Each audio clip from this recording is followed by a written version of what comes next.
Dans les titres de l'actualité ce soir sur Canal 3 Bénin, la visite du commandant de l'AFRICOM, commandement des États-Unis en Afrique, et le général Michael Langlais a été reçu cette semaine au Bénin par le chef d'état-major général des forces armées béninoises. L'hôte du Bénin est venu échanger avec le haut commandement de l'armée béninoise sur des questions sécuritaires touchant le pays. Hugues Vignigué et Elvis Tonoucoin nous donneront les détails dans ce journal. Nous parlerons ensuite éducation avec les examens nationaux qui pointent déjà à l'horizon et à un mois des épreuves du certificat d'études primaires CEP. Eh bien, les candidats sont fixés sur les épreuves à option qu'ils vont affronter en éducation physique et sportive et en éducation artistique et art. La traditionnelle cérémonie de tirage au sort de ces épreuves s'est déroulée ce week-end et Emma Kodonou nous donnera les détails dans cette édition. Et puis dans le monde des affaires, l'entreprise Fabri Metal Bénin, spécialisée dans la fabrication du fer à béton, a reçu dans ses locaux cette semaine la visite d'un groupe d'ingénieurs en génie civil.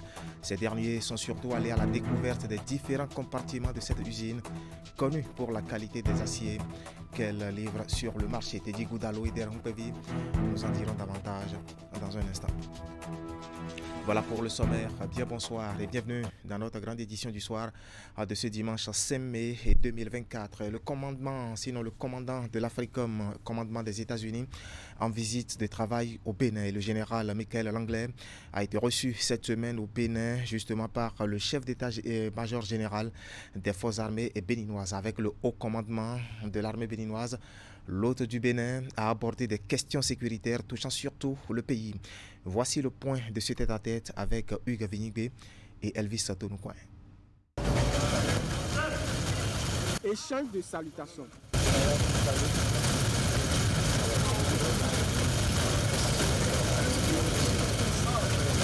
Honneur militaire.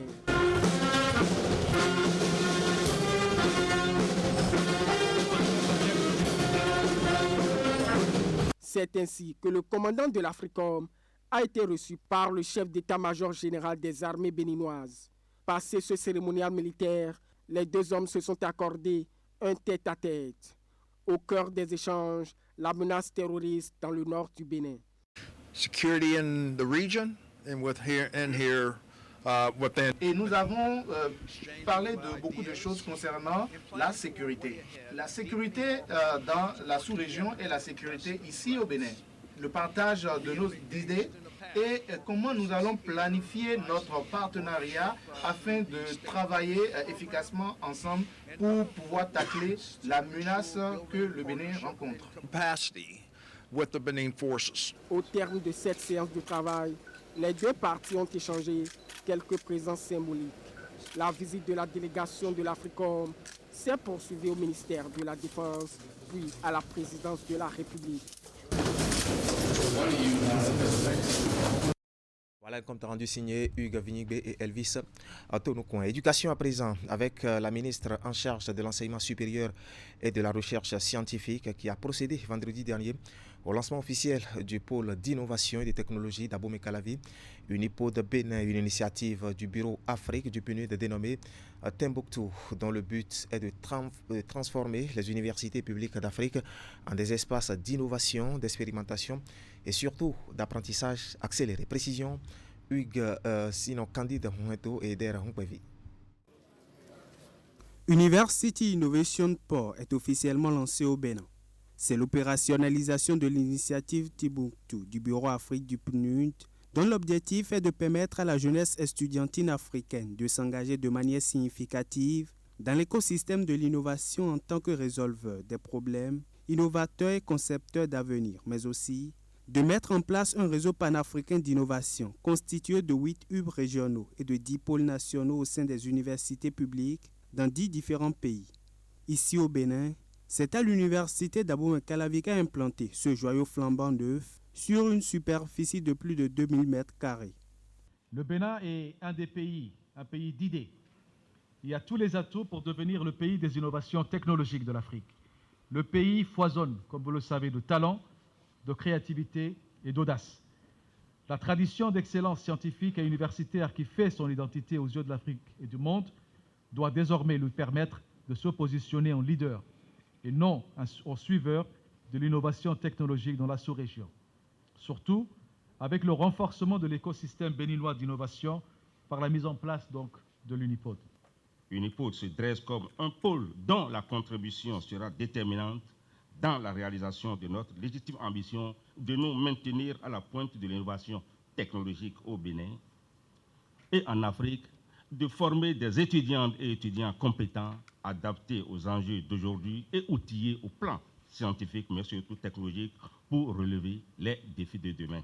Le pôle d'innovation et de technologie présent dans une dizaine de pays en Afrique est à la fois un espace physique et une culture créative dans lesquels les jeunes innovateurs et les porteurs d'idées novatrices, les chercheurs d'université et personnes extérieures peuvent explorer leurs talents innés de concepteurs pour le développement de solutions indépendamment de leur parcours académique. Avec Unipod, les étudiants seront encore plus enclins à résoudre différents problèmes grâce aux compétences technologiques qu'ils auront acquises. Je suis donc convaincu que Unipod, avec son orientation sur les besoins aux acteurs locaux et sur les réalités du pays, jouera pleinement son rôle d'outil de renforcement et de dynamisation de l'écosystème béninois, de l'innovation et de la technologie. L'assistance conviée à cette cérémonie de lancement a eu droit à un panel axé sur le thème « Innovation et entrepreneuriat technologique au Bénin, enjeux et opportunités de développement économique et social ». Cette cérémonie de lancement a pris fin par une visite guidée des locaux de l'Unipod du Bénin. Une nouvelle ère donc dans le monde des innovations au Bénin. Éducation encore et des examens nationaux qui pointent déjà à l'horizon et à un mois des épreuves du certificat d'études primaires CEP.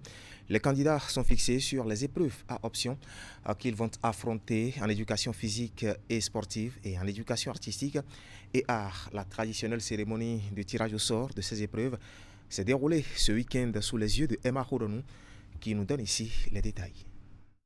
Lancer de balles et endurance pour l'épreuve d'éducation physique et sportive et dessin pour l'épreuve d'éducation artistique et art.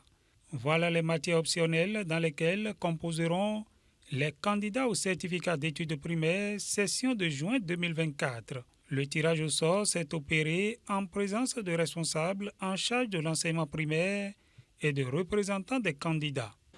Les épreuves tirées servent à mesurer chez nos candidates et candidats leur génie artistique et leurs aptitudes physiques.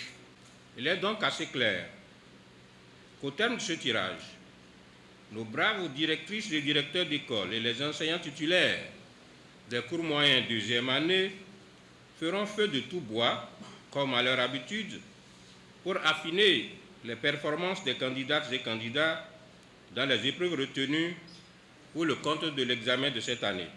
Ce tirage au sort, qui s'effectue rigoureusement à un mois du démarrage de l'examen, vient rappeler aux différents acteurs que le compte à rebours a commencé. Durant l'année scolaire jusqu'à présent, vos enseignants ont pu donner le meilleur d'eux-mêmes. Durant l'année, ils n'ont négligé aucun champ de formation. Et à l'intérieur des champs de formation, ils n'ont négligé aucune composante. Cependant, il se pourrait qu'il y ait encore quelques insuffisances. Vous avez également quelques jours pour combler ces insuffisances. Et ça tout ce que je vais souhaiter aux uns aux autres un peu encore du courage. Bon courage pour la suite. Et comme vous le souhaitez vous-même, et c'est notre souhait, il faut que nous allions à 100% de taux de réussite. L'examen du certificat d'études primaires CEP est prévu pour se dérouler du lundi 3 juin au jeudi 6 juin 2024. Voilà, dans un mois donc.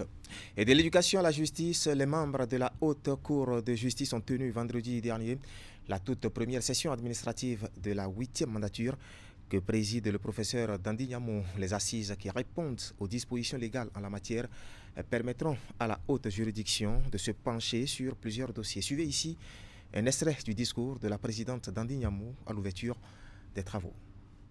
En vertu des dispositions de l'article 16 de notre règlement intérieur, la Haute Cour de justice tient des réunions administratives, des sessions plénières et des audiences.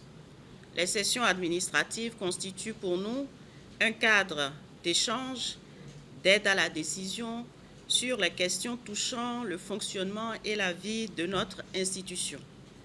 Je voudrais d'ores et déjà saluer tous les juges, les membres du ministère public, la chambre d'instruction et du greffe pour l'investissement de chacun et pour votre sens d'abnégation en vue de faire vivre la haute juridiction. Mesdames, Messieurs les juges, si les procédures rendaient en effet hypothétique et aléatoire jusqu'à présent la saisine de la Haute Cour de justice, nous ne devons pas nous résigner à l'immobilisme et à l'inactivité. Mesdames, Messieurs, il y a lieu pour chacun de nous battre pour que la Haute Cour de justice assume sa place et sa place dans l'organisation judiciaire du Bénin comme sa place dans le concert institutionnel de notre pays. Tout ça parce que les attentes du peuple quant à la fonctionnalité juridictionnelle de notre Cour constituent pour nous une préoccupation majeure à laquelle nous attachons du prix. Je nous invite à aborder notre mandature avec confiance et un regard toujours positif sur nos nombreux chantiers, tout en ayant le courage de personnifier le roseau qui se plie mais ne rompt jamais. Je voudrais que nous voyions, comme disait Henri Bergson, l'avenir, de telle sorte que l'avenir ne soit pas ce qui va arriver, mais ce que nous allons en faire. Et nous devons en faire ce que l'on attend d'une juridiction. Rendre des décisions, c'est la vocation d'une juridiction. C'est fort de cette conviction que je vous renouvelle du fond du cœur mes remerciements pour la confiance que vous avez placée en moi, pour votre accompagnement, et je déclare ouverte pour notre première session que j'espère fructueuse et agréable, nos travaux. Vive la Haute Cour de justice, je vous remercie. Voilà, professeur Dandi Nyamon, présidente de la Haute Cour de justice, sur des propos recueillis par Emma Khodonou et Thibaut Akholoupe. Ouvrons à présent notre page consacrée à la Journée internationale de la liberté de la presse, un événement célébré à la date du 3 mai de chaque année. Et bien cette année, les organisations fêtières de la presse béninoise ont organisé une conférence débat pour sensibiliser les professionnels des médias sur l'urgence climatique. Une conférence placée sous le thème « La presse au service de la planète, le journalisme face à la crise environnementale ». L'objectif est inciter les professionnels des médias à s'intéresser davantage aux problèmes environnementaux. Voici le compte rendu de cette sortie médiatique avec Marlène Azinogwe et Henri Ganti. Cette conférence qui a pour thème la presse au service de la planète, le journalisme face à la crise environnementale, vise à amener les journalistes, les dirigeants et d'autres acteurs à plus s'intéresser au secteur environnemental. Elle est voulue par les fêtières de la presse béninoise pour sensibiliser les professionnels des médias sur l'urgence climatique, un défi de ces dernières années. Cette thématique placée en cette journée replace l'information comme étant le moteur d'une réponse globale, transfrontalière, sectorielle et locale au règlement climatique. En effet, le déficit d'information accentue la vulnérabilité et compromet la capacité de résilience des communautés face au choc climatique. Nous sommes tous témoins à divers niveaux aux catastrophes engendrées par la crise climatique qui bouleverse l'environnement et les écosystèmes. Le patronat de la presse béninoise invite donc tous les acteurs des médias à véritablement se mettre au service de la planète. À l'endroit des dirigeants, le patronat affirme qu'il est urgent d'améliorer les conditions d'existence des entreprises de presse pour que leur mieux-être impacte la vie des professionnels des médias. Face aux menaces climatiques et à la pollution de l'écosystème, il urge que des actes soient posés pour préserver les populations contre les effets des changements climatiques. Occasion pour le directeur de la gestion des pollutions de préciser que plusieurs opportunités s'offrent aux acteurs qui s'investissent dans la sauvegarde de l'environnement. Aujourd'hui, cette chance d'embrasser cette communication environnementale, ils ont embrassé un très bon domaine.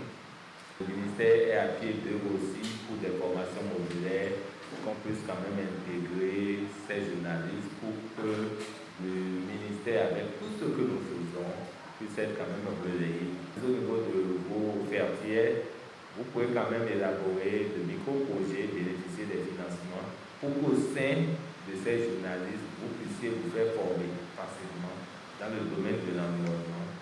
Dans la suite de cette conférence, plusieurs aspects ont été abordés, notamment celle des lois qui réglementent la pollution de l'environnement en République du Bénin.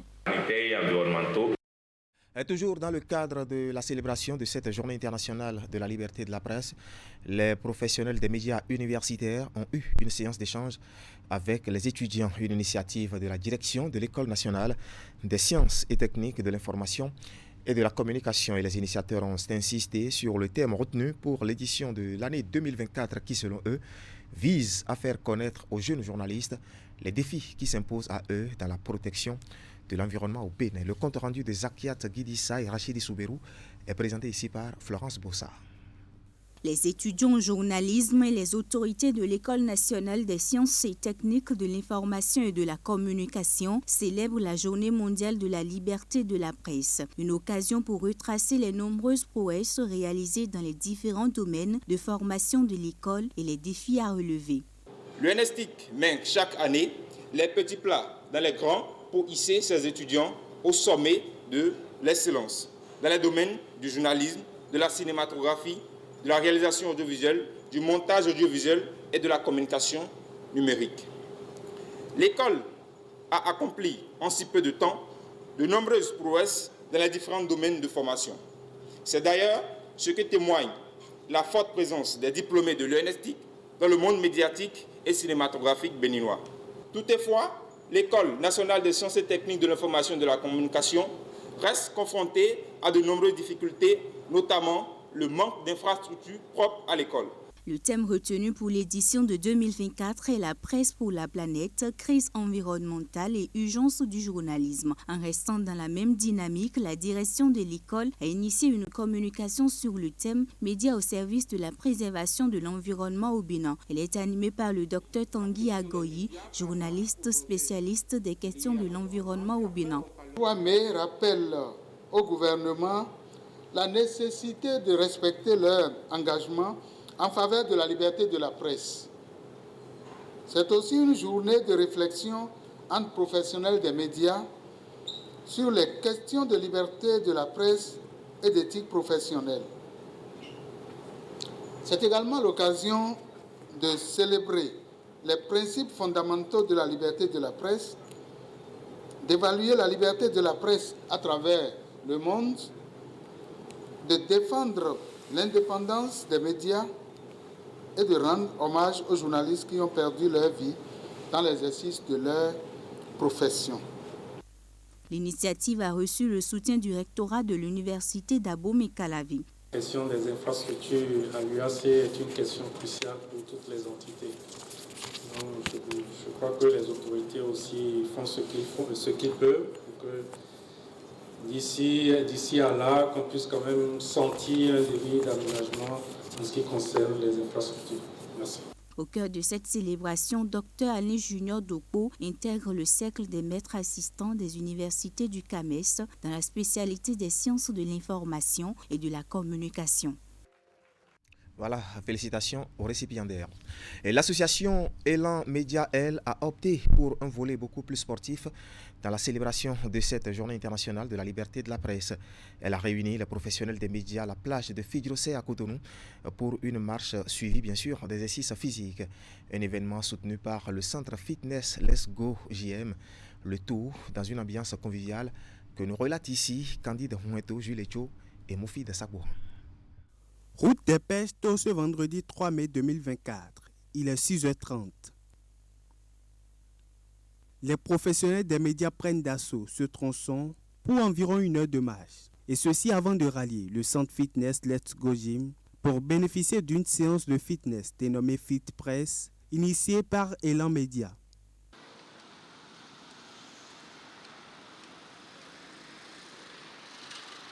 Ils sont soumis à des coups de cardio, des exercices de pédale de vélo, d'abdos et d'étirements.